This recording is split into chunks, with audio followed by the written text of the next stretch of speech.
Hello guys, আমি আজকে আসছি বরিশাল কন্টেন্ট ক্রিয়েটর পেজে। পাবেল ভাইয়ের সাথে দেখা হলো। পাবেল ভাই, একটু আমার গৌরনদী সম্পর্কে বলেন। গৌরনদী সম্পর্কে কি জানেন? আমি গৌর নদী সম্পর্কে আমি যেটা বেশি জানি, আমরা আগে শুনতাম মানে গৌর নদী তো আর আমাকে বাইরে না, গৌর নদী বরিশালের পাশে। আমরা শুনতাম যে গৌর নদীর মিষ্টি এবং দধি অনেক বিখ্যাত, ঠিক আছে? এটা কি এখনো আছে? হ্যাঁ, এখনো আছে।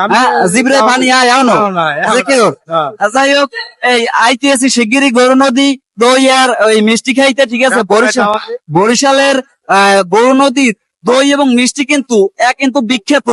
এ নাম এখন পর্যন্ত গোছে নাই, ঠিক আছে?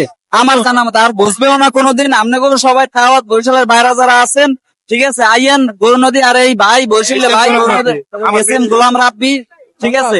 ভাইয়ের জন্য আমার তরফ থেকে ভালোবাসা হলো। ভাই কন্টেন্ট করে, তাকে আপনারা সাপোর্ট দিয়েন, ঠিক আছে? যেন সে সামনে আগায় যেতে পারে। আমার তরফ থেকে দোয়া রইলো ভাইয়া। থ্যাংক ইউ ভাই।